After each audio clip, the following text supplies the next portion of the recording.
এখানে হচ্ছে মাটন আলু দিয়ে পাতলা ঝোল করব। সেদ্ধ হয়ে গেছে, এখন গরম মশলা দিয়ে নামিয়ে নেব। আজকের মাটনটা একটু পাতলাই ঝোল করব। আর এইদিকে রান্না করে রেখে দিয়েছি এই যে ডাল, লাউ দিয়ে ডাল করেছি। আজকে বানিয়েছি চিকেন ভাপা। আজকে চিকেন ভাপাটা একটু অন্যরকমভাবে বানিয়েছি, মানে অন্যদিন যেরকম দই দিই, তারপরে কাজু বাটা দিই, আজকে দই কাজু বাটা ছাড়াই বানিয়েছি। আজকে দিয়েছি, পেস্ট করে নিয়েছি প্রথমে আদা, রসুন, কাঁচা লঙ্কা, পেঁয়াজ, জিরে সব পেস্ট করে নিয়ে ভালো করে মশলাটাকে হালকা ভেজে তারপরে মাংসটার সাথে একসাথে ম্যারিনেট করে নিয়েছি। তারপরে টিফিনে সেদ্ধ করে নিয়েছি, নেওয়ার পরে হালকা বেরেস্তা করে দিয়েছি। বেরেস্তাটা আবার পেঁয়াজটা আবার আমি কড়া ভাজিনি, হালকা ভেজে তার উপরে ছড়িয়ে দিয়েছি।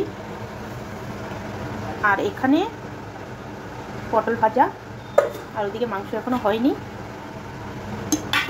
তার মধ্যে গরম মশলা তো দিয়েছি আগেই, যেটা আমি বললাম না, গরম মশলাও দিয়েছি। এই হলো আজকের আমাদের চিকেন ভাপাটা। তোমাদের কেমন লাগছে অবশ্যই বলো। আজকে চিকেন ভাপাটা কেমন লাগছে অবশ্যই জানিও।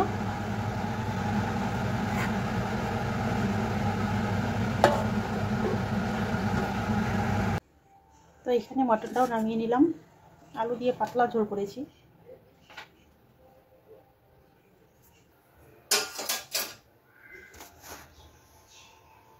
আজকে আমি আলু দিয়ে একদম পাতলা ঝোল করেছি।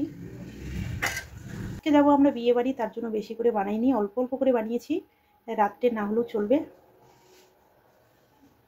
এই হলো আজকে দুপুরের মেনু। তো চলো বন্ধুরা, ভিডিওটা ভালো লাগলে অবশ্যই একটা লাইক করে দিও, চ্যানেলটাকে সাবস্ক্রাইব করে দিও। সকলেই ভালো থেকো, সুস্থ থেকো। আবার দেখা হচ্ছে নেক্সট ভিডিওতে।